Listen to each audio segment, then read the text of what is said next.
Hey, this is Ed Sanderson, CEO of Research Total College Solution, and we are joined again today by Debbie Elder. I love this title, Innovative Educational Expert, and we're going to talk about innovation a little bit on how you should be thinking about going back to school. We got 21 tips for what students should be doing as they gear back up for school. There are some really great tips and resources that you should be using to get equipped for your return to high school or for college for that matter. So Debbie's joining us, 37 years of experience on the personal level to professional level at Shady Oak Primary, has done some college planning, some life planning, coaching. I think you've done it all pretty much, Debbie. So you would definitely be what we call an expert in the field. So say hi to the folks and then we'll jump in. Hi, folks.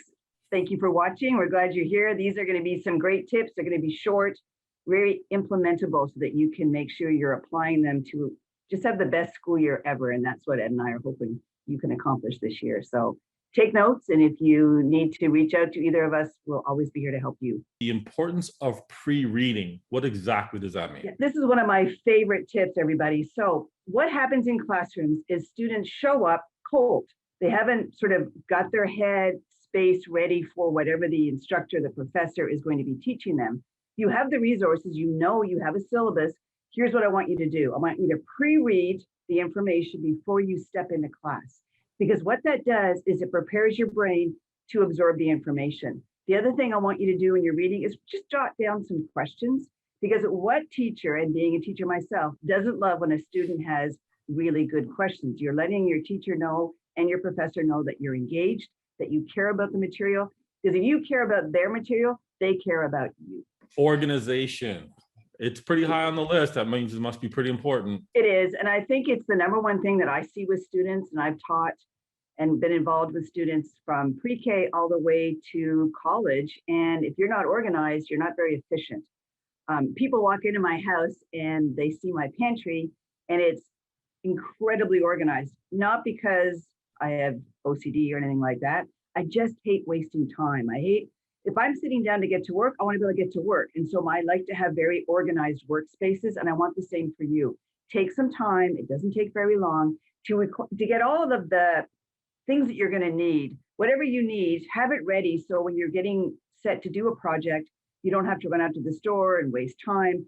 And it removes all that opportunity to procrastinate. So if you're super organized, get in, get out, get it done. The other thing I want you to remember with organization is do the tough stuff first. Just like Brian Tracy says, eat that frog.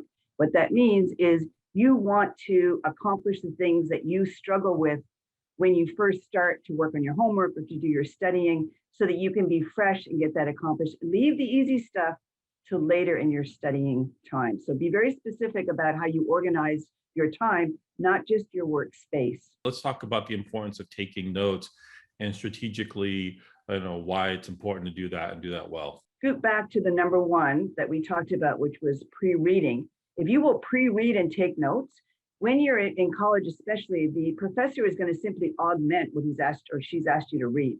So when you already have your notes done, then you go in, what I would suggest, and maybe with red or a different color of ink, and you write notes as you hear them as the professor's talking, and then you assimilate those notes after class.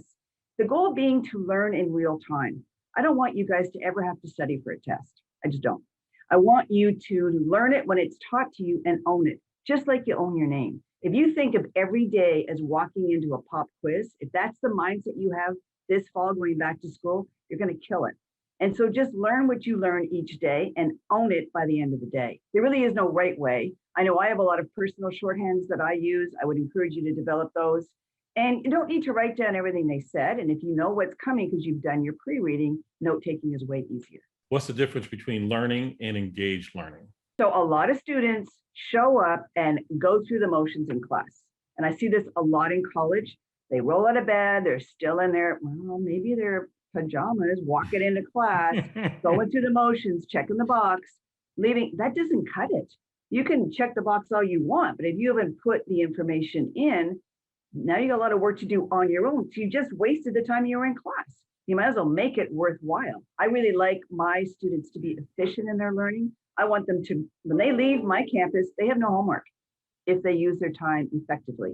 If they choose to not participate in class and to do their work at home, well, I wouldn't choose that, but that's an option. I don't want that option for any of you that are listening to this. So engaged learning, again, I'm going to go back to that pre-reading because it's so important, but you're engaged, you know what's coming. It's a lot more fun. Even if it's a topic you're not that interested in, if you'll just do a little bit of work ahead of time and find something that you're interested in, then it makes it so much more pleasant. And isn't that what life's about, making it pleasant? Let's talk about study groups, the good, bad, and the ugly. I personally love study groups. The way we learn is very interesting. I have a whole system for this that I don't have time to get into today, but I'm happy to share with anyone who's interested. It's a way that you break up the material that would allow you to easily share the learning with others. And there's a couple of things you need to be aware of when you're choosing study group partners. You want to find someone who's serious about learning. You want to find someone who has at least the same intelligence level as you, or not, or maybe higher. And you want to make sure that they're dedicated to your practice of studying together. And then you can split up the work and then share notes. So let's say we're studying a history course, Ed, and I'm going to look at and take notes on all the people in the chapter. And I want you to take note of all the dates and the significance of the dates.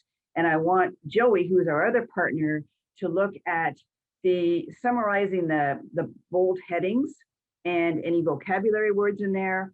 And then we want somebody to really look at just sort of making sort of notes on each paragraph. And then what we're gonna do is we're gonna combine all those notes. Well, as I'm going through and looking at the people and why they're significant, I'm seeing your dates and I'm seeing the bold titles. So when you give me your notes and Joey gives me his notes, it's already kind of up here. Now I just have to sort of augment their learning a little bit. I don't have to learn it from the beginning. And it just cuts down the study time. For me, especially if it's a subject I didn't really like in school, it kept me on track. There's a level of accountability. I might not do it for myself, but I'm not going to let you down. So I'll make sure my notes are ready on time so that you have them. So it adds that accountability factor, which I see as a big issue in college, more so than high school. Because as we know, when you get to college, your teacher, your professor is not asking for work every day. Nothing happens till the midterm. And I got in big trouble my first year because I kind of didn't do a whole lot the first semester. And then midterms came and I was like, I had to kind of go back and learn everything. So a lot of what I'm sharing with you today is, well, because I made some big mistakes and I don't want you guys to make the same ones. Number 6, time management. The Debbie that goes to bed at night thinks it's a really good idea to set that alarm for 4:30, get up, get everything done, get into work, knock that workout out of the way bright and early in the day. But the Debbie lying in bed at 4:30 in the morning thinks that's a really dumb idea. So in order to be smarter than her in the morning, I've always had a workout partner because I will not let other people down. And so that gets me out of bed. The other thing with time management is getting really clear on what you want to accomplish. I know that Sunday evenings is really an important time for me. I look at the week that's coming ahead. I forecast what I need to do. I make some clear ideas of what it is I'm going to accomplish that week. I write out my tasks and then I knock them out. I also like to keep track of how long things take. After a while, if you'll do that, you can look at a task and go, oh, that'll be 45 minutes, right? Instead of putting in 15 minutes only to find out you've mismanaged your time because you had no idea how long it was going to take. I like to be the boss of my time. And I like to be, as I mentioned earlier, I think efficiency is important so that you can do the things you want to do. So I said to my daughters, you need to be a student from 8 to 5, 9 to 4. You pick the time you want, but you need to be engaged. You need to use that time to do the pre-reading and all the things I'm telling you to do. Yeah. And it gave them great organizational and time management skills for when they stepped into the working world. Let's talk a little bit about goals. I'm a big goal setter. They really allow you to stay on track, use your time efficiently. So you want to set SMART goals that are specific, measurable, action-orientated, realistic and relevant, and time-specific. Otherwise, they're just kind of wishes. And so if you have those 5 elements to every goal, you have a really good opportunity to meet that goal. One thing I don't want you to get hung up on, though, is let's say you set a time as I'm going to complete this by September 30th, and you don't finish it till October 5th. You know, when you're setting a goal, sometimes it's hard to know, unless you've done it before, how long it's going to take. But if you don't set a time, then it drags on forever. So it's an important factor, but not one to get too hung up on. So there's a lot of information out there about setting goals. I think if you're not sure how to set goals or what you need to get clarity, doing a wish list is very helpful. And that's simply thinking of 101 things that you wish you had or you could bring into your life. What you'll see there is categories will emerge. And from those categories, you can develop goals. So maybe it doesn't have to all be academic either. I think that personal development is really important. So my students always had 5 academic goals and 5 personal goals that they were working on, but they rewrote those goals every single morning. It allows you to set the target. You can't hit a target if you don't know where it is or what it is. And it doesn't take very long. The kids got really concise in their writing of their goals, and it just refreshed every day. And then we celebrated big when they were able to accomplish one of those goals. And that's really important. So break down those big goals into manageable ones that you can complete and feel a sense of accomplishment along the way. Let's talk a little about project management. It's a little different than time management, although I don't think you can be a good project manager if you can't manage your time. So what happens typically is we get assigned a project in school and it's due in 2.5 months. And if you're like most of us, you don't even think about it again until a couple of days before it's due. And that's a problem, especially it's like all the professors get together and decide to assign all the projects at the same time. So like you said, you're dealing with multiple projects. What I like my students to do is to get the project and to set out a timeline of when they're going to complete things and to give themselves a good buffer before it's due, because lots of things can happen, right? And give yourself plenty of opportunities to have what you've written edited by someone that you trust. Make sure that you are looking at different sources. And so when you give yourself lots of time and you really start the project the minute it's assigned, it's not stressful. I don't like to be stressed. I work really hard to keep my life stress-free because I like to feel good. And when I'm stressed, I don't feel very good. Project management was a key to my success, both in school after that first semester and as I've worked into my different careers. Write your own test, review past exams. This one's a new one for me. I can't wait to hear about that. When my daughters were in high school, the program that they used had them write their own tests for most of the subjects. And when I would tell people that's what they did, they're like, that's a little lame. And I'm like, no, there was some parameters around it. So if you wrote your test and submitted it to your mentor, that's what their teachers were called, and the mentor looked at it and went, you knew this before you took the course, that test came back to you and you had to redo it. So the kids learned very quickly to write really good tests. Well, let's talk about that. What do you do when you write a test? You have to review all of the material. If you're studying for a test, what happens, and I see this in public schools and it drives me crazy, is they give the kids a study sheet, usually the night before the test. And I've worked with students who will not study for a test until they get that review sheet. And I'm like, and so they only learn what's in that review sheet. That's, if you have to get your own test put together, you have to review everything. Therefore, you get a good review. You write the test down. If you've been paying attention in class, you know, because the teacher or professor has given you so many clues, if you're looking for them, of what's going to be on the test. The other thing you can do, as you mentioned, Ed, is to go and research past tests that professor has used, because often they're just as lazy as us. They don't change the test too much. And so that'll really give you some good insight. When my daughters went off to college, because they had written their own test for 5 years, they had no problem with any exams at school. And my youngest one, who's quite verbal and very opinionated, said, you know, Mom, I don't understand how the other kids don't know what's on the test. I said, well, you've been writing your own test for so long. That's why. You know what to listen for. You know what's important. And so if you'll start doing that as a way to study, oh my goodness, it will help you so much. And that note-taking strategy that I mentioned earlier is a great way to set those tests up. So reach out to me. I'm happy to share it with you. Productive routines. What's a productive routine? Why is it important? If you know what you're going to have for breakfast, what you're going to have for lunch, what you're going to have for dinner, what you're going to wear the next day, you don't put any extra effort into thinking it through when you get up in the morning. You want to make sure that you have routines that serve you. So maybe you like to have coffee in the morning. So get your coffee ready in the evening before you go to bed so that it's on a timer and it just starts working for you. There's all these things that you can do that allow you to activate and be as productive as you can when it's the best time for you. So many of us assume that you need to do things at a certain time. No, you have 24 hours to get it done. Figure out your biological clock and work with what skills and techniques that you have. Establishing routines saves you a lot of time. Routines allow me to feel like I have that sense of control that I talked about before.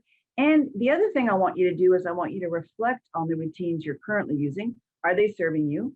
And then to do some research, talk to friends, call me, we'll figure it out. What routines and how can you change or shift those a little bit so that they work a little bit better for you? And if you're constantly reviewing that, you're going to get so good at being so efficient.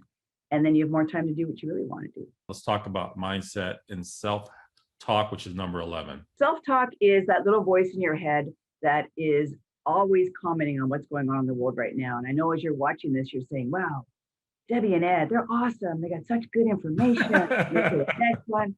So it's that voice, and that voice can be negative. And unfortunately, the way we're kind of programmed, we have to work really hard to keep that self-talk positive. So when you go off to school by yourself, you don't know anybody on a college campus, that self-talk can really make a difference about mindset. And you want to have a positive mindset. You want to have a growth mindset versus a fixed mindset. You want to know that whatever it is that you need to learn this year, you can do it. You have the capability, you have the resources. All of that plays into it. So if you're constantly putting yourself down, beating yourself up, being your worst critic, you're not going to get the results that you deserve. And so I really want you to pay attention. Journaling is a great way to figure out, what am I saying to myself? And to really listen to that and to be around optimistic people. One of the things that I do that really helps with my mindset is I listen to podcasts in the morning when I'm getting ready. That's part of my routine. And I do it every day. And it really makes a difference because as the owner of a business, when I come on campus, I'm like the mama bear, right? And if mama bear ain't happy, ain't nobody happy. I know how that works. So I need to come in pumped, optimistic, energized, ready for the day so that I can spread that not only to my staff, but also to my students. People who are interesting to talk to typically have a good mindset. Let's talk about why it's important. Number 12, engaging with professors. They're people. And when it comes down to grading your paper or reviewing your test scores, determining what your final grade's going to be, if they like you and you're really close to getting that A, but you're kind of on the B side, they might just pop you into the A category. That's just the way it works. So, we talked about the pre-reading. I keep bringing that up, but being able to be the one in class who's asking those engaging questions, who's saying to the professor, oh my gosh, what you're saying is so important. I love this. And I'm very interested is one way. And you mentioned large schools where the classes have 300 people in them. You may not ever get to talk to the professor, but go to the office hours, make your name known, at least to the TA that you've been assigned to, because they have a lot of influence with the professor and with your grade. So it's really about being willing to do what others are not. It's like when you get out into the workforce, you want the boss to know who you are, right? You want to make sure so you can climb the ladder and work. So practicing that now when you're in college and in high school is just important. You just want them to be able to recognize your face, right? And to feel good about that recognition. Put in a little bit of effort to make that happen, and it'll pay huge dividends. And it's a great practice to have in all of your life, not just with your professors. Number 13 is self-care. So we've been talking about the mind a little bit. Let's talk about the body. What do you recommend here? Self-care is getting enough sleep, making sure you're getting exercise, making sure you're getting outdoors and you're in nature, making sure you're keeping up your relationships with your family, with friends who may be back home. All of those things that fill you up and make you feel good. Because when you feel good, you do good. It's way easier to pass that test when you've had plenty of rest and you're confident, right? Again, it goes back to the routines, right? What are you putting in your body? What are you eating? Be careful with that freshman 15, right? That's not a myth. That's like for reals. And make wise choices and be sure that you are keeping yourself safe. It's not uncommon, especially on college campuses, for people to go a little crazy and partying and all that, that freedom away from home. That can have some lifelong, not good results. Your reputation, once it's established, is your reputation. It's really hard to change that. So just making sure you're putting yourself first It's okay to be there for others and to be friendly with the others in your dorm. But if they're playing music loud at night when you're trying to sleep, you need to be assertive enough to either talk to your RA or to speak directly to the person. Make sure you're taking care of you, because when you feel good, you do good. Number 14 is about exercise. And I would imagine exercise is also about nutrition too. So one of the things I noticed when I had the school in my home many, many years ago is that kids would kind of get sluggish shortly after lunch. So what I had them do was wind sprints. So I live on a golf course. Wind sprint. Yeah. So the kids would go out and they would run the length of my backyard, which is quite long, 4 times as fast as they could.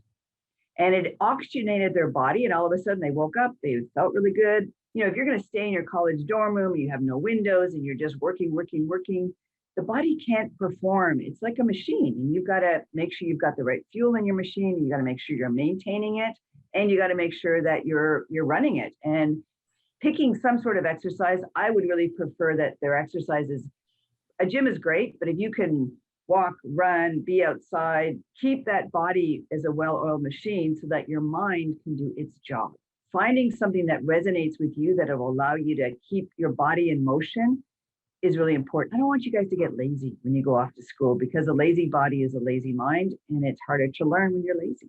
Number 15, life balance. Making sure you're, again, taking time for you, that it's not, I meet these students who go to school and they're like, they study 12 hours a day. That's all they think about. They don't go to any social events. They don't connect with any of the other kids on campus. They have like tunnel vision. That's not a very healthy way to do things. And I'm going to circle back to what I said earlier about my daughters who had their evenings and weekends free because they use their time very effectively and efficiently during the day. They interned a lot and they didn't get paid for it, but they learned a lot of skills, and they both had jobs when they graduated because they were willing to put the time in to intern. So they had the balance, and it really pays off in the end if you can feel that you've got all those plates I referred to are all balanced. And if they're not, I want you to figure out a way to change that, because when you have a balanced life where you have enough time for social, for physical, for mental, you have a happy life. And being happy, we know, just allows us to be a lot more productive. And by the way, that's a bonus tip. We said 21, but I'm going to add a bonus one, which is what you just highlighted: internship.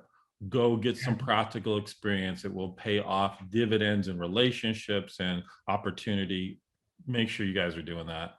Number 16, relationships and roommates. Imagine you have a roommate and you don't get along and you're fighting all the time. What do you think that's doing to your headspace when you then have to turn and get to the books? So we need to think about, what does it take to be a good roommate? You don't have to be best friends. You don't have to be party buddies. You don't have to be anything. You just need to be respectful. You need to set boundaries like we talked about earlier. And you need to ask about preferences that they may have. So what are some things that are maybe non-negotiable for them? What are some things that they like? Maybe they like to shower at night. Are you okay with that? Yeah, you're good. I shower in the morning. Like, kind of get to know them a little bit. It's a great person to share resources with if you feel so inclined. I know both my daughters chose to not room together when they were at college, and they had some very interesting roommate experiences. Some were great, some not so good. And they learned to set boundaries and to clearly articulate what they needed. And that was a skill. Learning how to be assertive is not easy. Practice it now before you go to college so you can be very clear on what you want and need, and pay attention to what those things are. A lot of times we get into a situation where, like, I don't like this. How cool would it be to spend a little bit of time before you go to college figuring out what it is you like or don't like? Know what those things are, so when you have that first initial meeting, you can be really, really clear, because most people like to please others. So make sure you're clear on what it is that pleases you so that you two can get along. And if you're not getting along, get some help, right? That's what the RAs are for. They'll help you with that. You can put in a request to change roommates, but hopefully if you approach this as a mature young adult, as I know you are, then you can make it work. Just go in there with an open mind and be a person that you'd want to be with too, right? So make sure that you're putting your best foot forward. Number 17, you have down officially as setting boundaries. Like I said, if you don't know what you want, and until it's taken away, or until you see that line crossed, it's so much more difficult to go to that person after they cross the line and pull that back. You can't pull it back, right? So my daughters and I had many, many conversations about what they would tolerate and what they could not tolerate. Mm-hmm. And so we put together a list so that when you're first meeting somebody and you say to me, hey, listen, I don't want this, and this, they can go, okay, or well, can we negotiate that? Or can we talk a little bit about that? Is if you can, one, know yourself, two, establish a relationship with this person that is reciprocal, where you're both have each other's backs and that you listen to each other. And if you're not sure you've heard, clarify, ask. Number 18, let's talk about active reading. I don't ever want you guys to just pick something up and read it. We talked earlier about taking notes as you're doing your pre-reading. That's what this is. Active reading. Maybe you don't like to type your notes, but you like to write in the notebook itself or write on the textbook if you've purchased it. I'm not a big fan of highlighters, and I'm going to tell you guys why. Here's what happens to the brain when you highlight. You're like, oh, this is important. And so you highlight, I'll have to come back to this. This is really good stuff. And if you're like me, you never go back to it. So instead of highlighting, that's the stuff. If you see something like that, and don't copy what's in the book. I want you to read it and put it in your own words as much as you can. Some of the technical terms, yes, you must copy, but I wanted you to make sure that you're using that time as you're reading it. Again, don't just check the box, oh, I read it. No, that's a waste of time. You want to own it, right? You want to learn that material. You want to make it yours.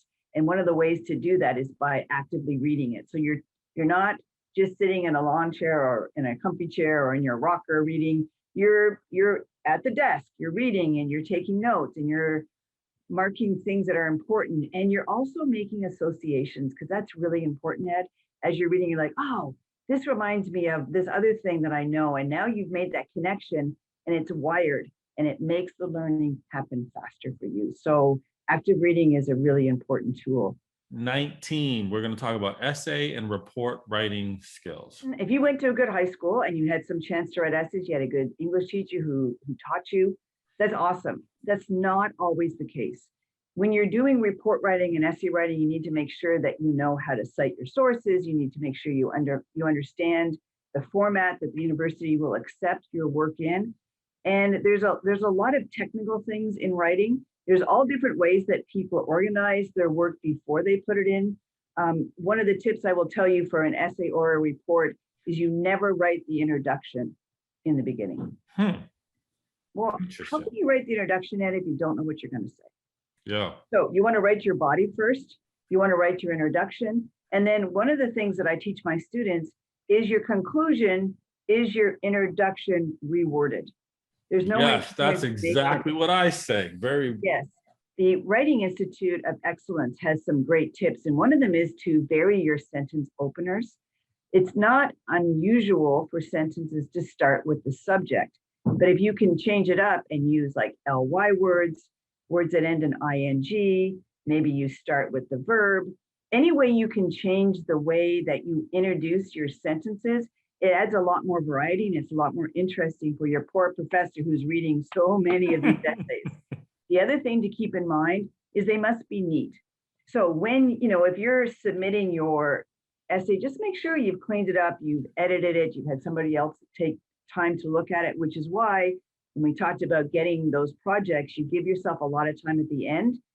I want you to send in your best work and I want you to keep improving. When you get comments back from your TA or your professor or your teacher in high school, go talk to them about it, especially if you don't understand why that you didn't get the grade you wanted or a particular comment they made on a section of your essay. Go get clarity and make it don't get upset about it, but use it as a stepping stone to learn and to be better.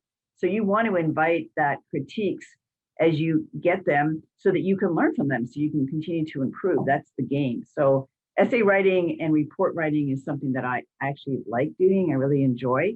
And it's kind of like a game. And there's a lot of templates out there that can really make the process so much easier for you. So you're not, a lot of people struggle with, well, where do I begin?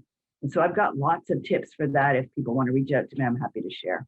Test prep, number 20, another thing that young people are working on in the summer of their junior and senior year of high school for a standardized test prep, but I'm sure you want to talk about test prep in general? The biggest test prep is what we've been saying sort of consistently through this entire discussion is to own it when you read it, learn it, and that's the best way to test prep. But you don't study for every test ed the same way. And so it's really important, and I really encourage students, and I know there's a lot of Scantrons out there, which personally I'm not a fan of because multiple choice, there's 7 levels of learning. And multiple choice is one of the lowest levels, right? The answer is right there. All you do is pick the right one. How hard can that be, right? But if you have to provide the answer, that's a whole different thing. So one of the things you need to ask your professor or your teacher is, how am I going to be tested? Is it a matching test? Is it a short answer? Is it fill in the blank? What is it? Is it essay? So once you know that, you study differently. And I'll share a story with you and the audience. So back to that first semester, I had gone to high school, and in my senior year of high school, all of our tests, with the exception of math, was in a blue book essay style. So that's how I learned to study, right? And I was a good writer, so I could make my point fairly well. When I took my first psychology exam, it was not essay. I think it was 120 short answer questions. Well, that's a very different way to test prep than if you're studying to answer some big picture questions. They wanted to know like what the particular vein that was attached to the eyeball. And I'm like, what? I can tell you how the whole thing worked, but I didn't have the details because I was thinking big picture. So when you're preparing, make sure you know what you're preparing for. Don't assume like I did. And I think that's a big piece of test prep that I see over and over that students miss, is they don't ask some of those crucial key questions. But guys, I'll tell you, if you will keep up, if you will learn in real time, test prep for you will be a thing of the past. You won't even need to worry about it. I love it. So we've done 20 of these. That's a lot of real estate to cover in a short period of time. And I have a sneaky suspicion number 21 is probably the most important, which is how to quiet your mind. So after a busy day, a lot of project management, time management, doing tasks, studying, getting ready, pre-reading, goals, all this stuff, how important and where does quieting the mind fit into it? Number 21. Yeah, so at the end of the day, being able to reflect on what worked and what didn't work, being committed to positive change, being willing to either journal, or maybe you're a reader at night, but you need to find something. I don't recommend, and you all know this, don't be on your screens or watching television and thinking you're going to turn off that blue light and fall asleep. Doesn't happen. And sleep, especially at your ages when you're young and you have all these things that you need to do and you're still growing and your body's changing, you need that sleep. You need to refuel the car. So you need to make sure that you can quiet your mind when you need to. I also want you to be able to learn that technique so well that you can do it at a moment's notice. So before you walk into that final exam that you're maybe a little nervous about, how do you bring everything together in that moment so that you can get in there and slay it? And I know for me, students will tell me, well, I studied all night and I went in there and I couldn't do it. I'm like, well, you didn't study right. You didn't study the right things. In studying, and we need to mention this, so I'm going to throw this in and I'll circle back in a minute. Just like you were saying about when you get up and kind of walk around when you're feeling a little tired at the desk, our brain's interested in the way it learns. We learn beginnings and endings. So if you don't have a lot of beginnings and endings, all the stuff in the middle that you're trying to learn gets kind of smushed together and you can't pick it out. So if you're learning something really difficult, I encourage you to have lots of beginnings and endings.